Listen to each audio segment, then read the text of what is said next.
Hey guys, what's up? Welcome back to Heart Breathing. So we are on Baby Watch 2019. I'm 37 and a half weeks pregnant, so I have no idea when this baby is gonna make her arrival, but I thought it was the perfect time to talk about how do you still continue to go after your goals when things are really busy or you have some big life changes coming up. So if you wanna hear more about this, or if you've really been looking for some tips on how to keep going after your goals, even when you're just so overwhelmed or so busy, stay tuned because I do have some tips for you. So obviously things have been a little bit busy in my life lately. So we moved in June, towards the end of June, and I still have boxes kind of everywhere because I've been recording and delivering my Publish and Thrive course, which ended up being 100 videos and over 164 pages of workbooks for everyone, plus 10 hours of live videos. I will do my last 2 hours of live video Q&A tonight. It's been an amazing course, but I've been putting so much of my time and attention into that. Even the house is not yet completed. I've also been trying desperately to finish my book before the baby comes. I don't know if I'm gonna make it, but we'll see. I'm still trying. Also, we've been unpacking. We've had a baby shower. We've had OB appointments every single week, which is 30-minute drive to downtown. Plus, I want to be spending time with my family, time with my son in his last summer as an only child.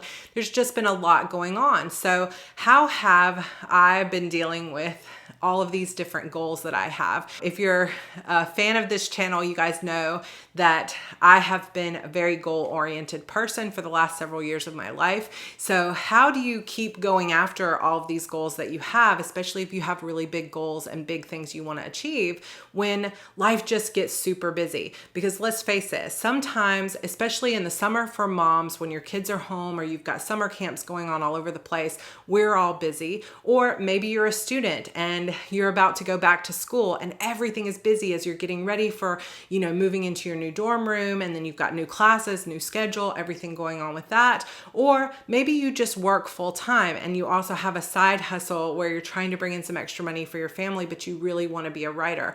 No matter what your situation is, we all go through seasons of life where we just get super busy, and it can be easy to just push our goals to the side and say, I'm in survival mode, I'm not going to get anything done.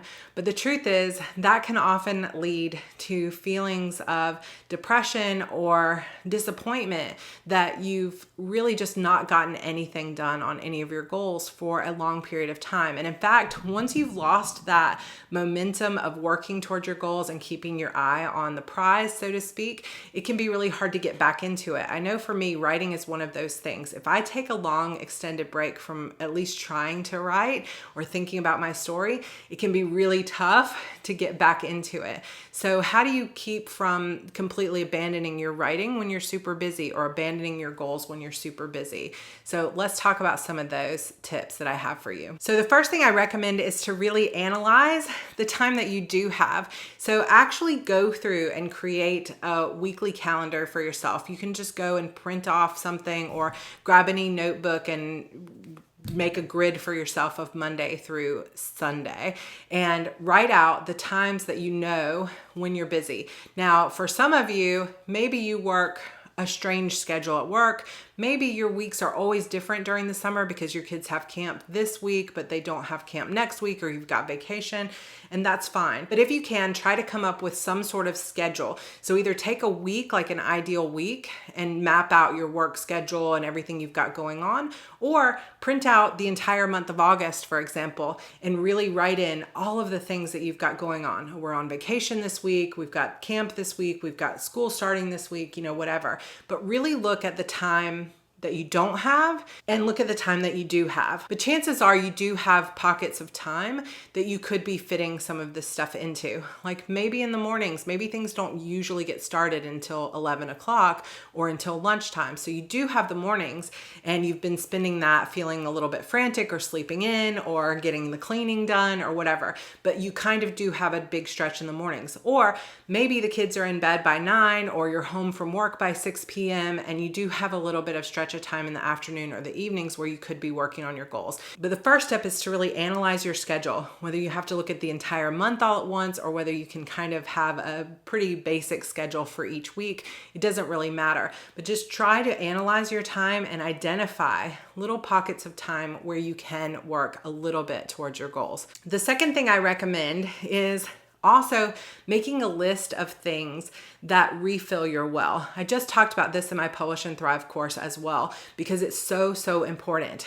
Just because you're going to identify this time that you have that you're not working or you don't have, kids, stuff that you have to do or whatever it is, like just because you're identifying time that there are no demands on your schedule specifically, doesn't mean that you need to spend all of that time working on your writing or your goals. Because if you fill up every single minute of every single day of your life with stuff that feels like work, you're just going to burn out and you're going to get overwhelmed and you're really going to push yourself into a bad place, either health-wise or mental health-wise. So what I recommend is once you've identified that time, also take a step further and identify activities that refill your well, that like supercharge your well. So I'm not talking about the kinds of things that like, just sit and watching one episode of Netflix kind of makes you feel better at the end of the day because you're just tired. I'm talking about what are those things that really kind of feed your soul, that pump you back up. Like when you just feel totally drained, what are those things that get you excited again or that refill your well, your creative well? And if you can make a list of those things, then once you've identified your time that you have available, split that time up between what you want to accomplish for your goals and what you want to do to refill the well. This has been the key for me over the last 5 weeks since we moved in. So even though I'm working long hours for Publish and Thrive and trying to get videos done and my writing and everything else that's been going on, I have taken time every day, especially on the really busy days where I had like coaching calls and other things that were just like jamming up my schedule. I made sure to take time to do things that really refill my well. Now for me, that's really three big things. One is spending time with my son and going and sitting on the back porch while he plays in the bouncy house. So since we have a backyard here, we were living by the marsh near the beach the last couple of years and we had no backyard. We were in a townhouse. So since we were moving here to a house that actually has a nice backyard, we bought him for his birthday a little miniature bouncy house. And so we go and spend time with him out there. He bounces, he laughs, he has a good time. I obviously can't bounce because I'm very pregnant. It's just not time for that. But I can sit on the back porch. I can laugh and have fun with my family and no phones, no devices, just time with them. That refills the well. Another thing that we've been doing that plays along with that is we've been going to the pool. So it makes my belly feel weightless. It just feels really good in the summer heat. We get to meet new people, meet our neighbors. So the pool refills my well. The second thing that I've been doing is when it's time to do my writing for the day, this is kind of like a double duty because I'm getting work done, but I'm also refilling the well.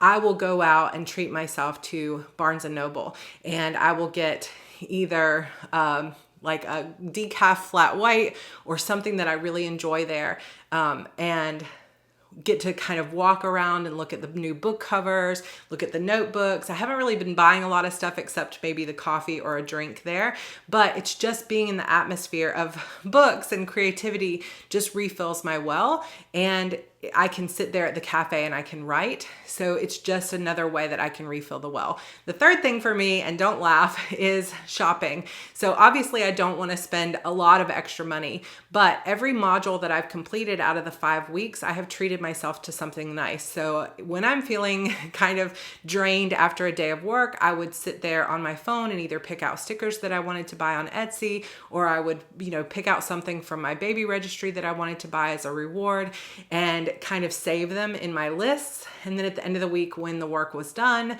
I could actually choose which thing I wanted to buy and reward myself with it. And I'm not saying I spent a ton of money, like $20 on stickers here or there, but it was a really good way because shopping tends to refill my well. And sometimes that even meant just After I finished at Barnes & Noble and I got my writing done for the day, I would go to Michael's and just look around. I wasn't even buying something most days, but it just refills my well to be in the Target or be in the mall and just go look around.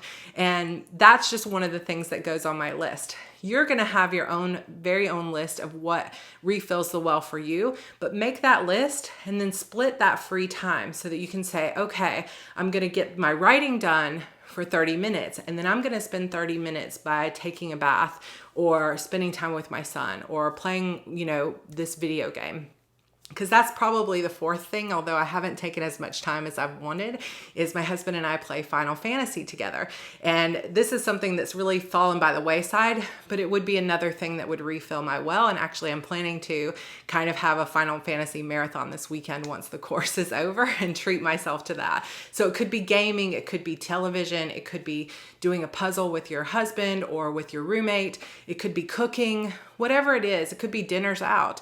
Really treat yourself to some of those items that refill the well, because if you try to push yourself so hard towards your goals without taking a break, you're just gonna burn out. You can't be working and super busy and taking care of everybody else's needs and then come in and work nonstop on your side goals or your writing goals and not take time for yourself. So split that time. The next tip is to focus more than ever. There are probably just a handful of things that will move you further towards your goal, even though it feels like there's 1,000 things you need to do. So let's say one of your goals is to self-publish your first novel. Well, you may need to learn a lot of stuff. You might need to get your website set up. You might need to set up all your social media. You might need to learn more about ISBNs. And there's this whole list of things that you want to get done before you're ready to publish.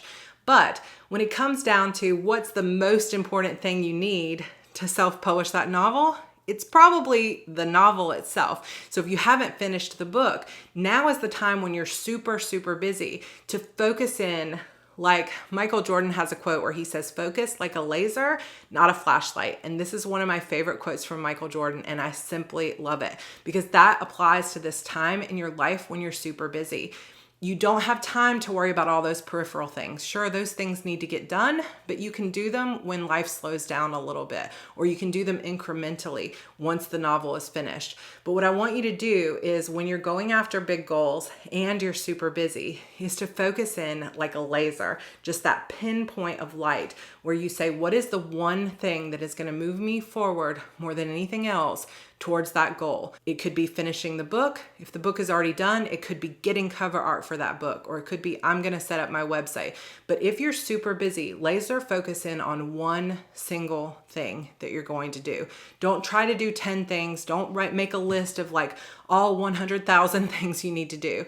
Pick that one thing that's going to have the most impact on your goal. Finishing the book, reaching out to your cover artist, getting your editor set up, whatever the one thing is that is going to move you closer to your goal faster, that's the number one thing you need to do, and just let everything else go. The final tip is to just surrender. Understand that you are in a season of your life where things are busy.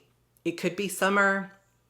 There could be someone in your family that's ill that you're having to take care of, that's taking extra time. It could be that you just moved into a new house and there's just all these responsibilities. Maybe it's a new job. Maybe you're starting a new degree for the first time. Whatever it is, just understand that this is a temporary season in your life and it's okay to just surrender. Don't give up on your goals, but don't feel the pressure or put the pressure on your own shoulders that somehow you've got to be just as productive as you were when you had all this extra free time. It's just not going to happen. And all that's going to do is mentally push you down and down and down and down. And that takes away your momentum. It doesn't refill your well. It drains your creativity. So you don't want to put any of that kind of negative talk on yourself. What you need to do is just surrender and say, okay, I'm pregnant. I just moved. Things are really tough. Things are going to be tougher for a little while. I know when this baby makes her appearance, I want nothing more than to sit and snuggle with her on the couch. So that is going to be me surrendering to the fact that maybe not as many videos come up on heart breathings. Maybe it takes me longer to hit my next subscriber goal. Or maybe I'm not putting out as many books this year as I normally would or would want to. And I'm just going to surrender to that because allowing myself to fall into negative thoughts about you suck for not getting these books out, or you should really be working harder, or why didn't you pre-record 10 videos to put up while you're pregnant, or how come the house isn't clean, or how come the boxes aren't done. Just like all that negative talk towards yourself does nothing but make you feel bad. It doesn't get the work done. It doesn't make things happen faster. It doesn't move you towards your goals in any way. All it does is make you feel bad about where you are.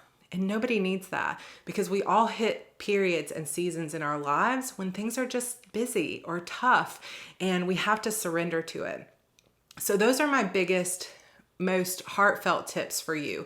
If you're in a busy season in your life, or you just feel overwhelmed by how much there is to do because you're working through an illness, or you're working through a change in your life, divorce, new child, new house, whatever it is you might be going through, just follow those steps, and I promise you will be better off. Don't give up on your goals. You don't have to give up on your goals. You can just spend a tiny little bit of time, but even tiny baby steps over time add up to huge results. So keep your eye on your goals. But what I recommend you do is, number one, analyze your time over the next how much you need to look at. Month, 6 months, the next semester of college, whatever it is for you. Then number two, identify pockets of time where you do have to focus on your work. Even if it's just an hour a week on Saturdays, identify that time where you do have to focus. Number three, make a list of things that refill your well, that make you feel better, of things you want to do more of to help support you so that you feel creative to go after your goals. You feel that motivation. It could be as simple as, making a playlist of upbeat music that you listen to every morning when you get up before you write. It could be as simple as going for a jog, or reaching out to a friend that you haven't talked to in a while and seeing if they want to go get a coffee. But all of those little things can add up. I know that you feel busy, but that kind of stuff can really, taking the time out for yourself can really make an impact. Number four, focus more than ever. Identify the one thing that's going to have the most impact towards moving you towards your goal, and do that one thing, and just let everything else go. Focus, focus, focus. And number five, surrender to the fact that you are in a season of life when things are just going to be a little bit tougher.